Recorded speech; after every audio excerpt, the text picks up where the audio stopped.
click Next. Now here is where our database information comes in. And remember, we set up our databases with the usernames and passwords.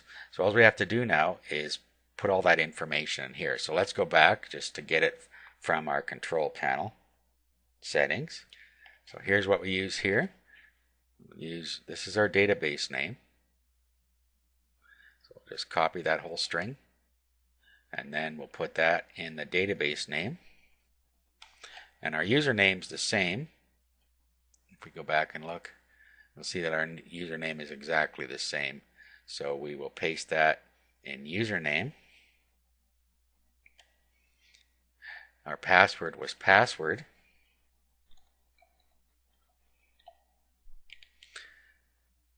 And then up here we have our host name. Usually it's going to be localhost, but we can go back here, and if we look at the bottom, you'll see that our access host is localhost. So that is correct in this case. Okay, now we're all ready to go, so we'll click Next.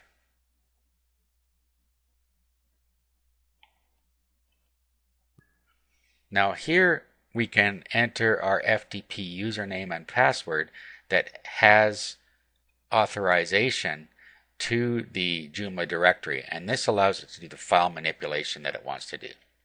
So what we'll do is we'll enable the file system layer, and then we'll put in our FTP username and password, and then we'll continue and we'll verify. Okay, we'll do an auto find FTP path.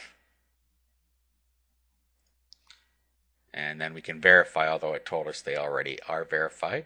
Click Next.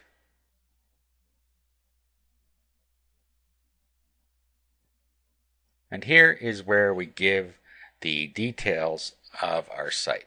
So in here we put our site name, our admin password, email. Down here you can install the sample data if you want to. I'm going to do that for demonstration purposes. However, I suggest that you do not do this when you're creating your site. Okay, then we'll click Next.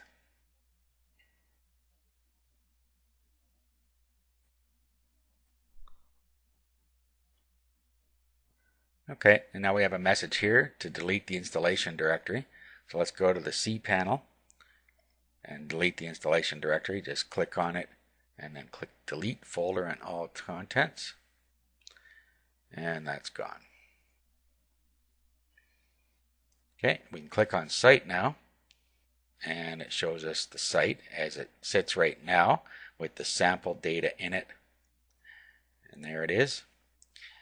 And then we can go to the admin area and sign in with the information we just set up.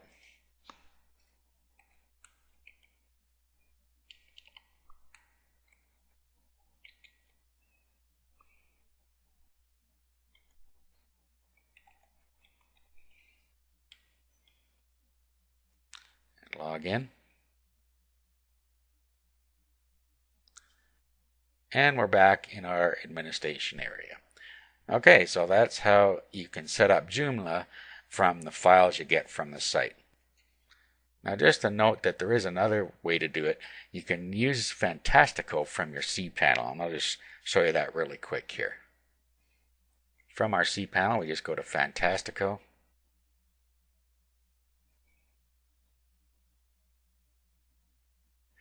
Then we go to Joomla 1.5.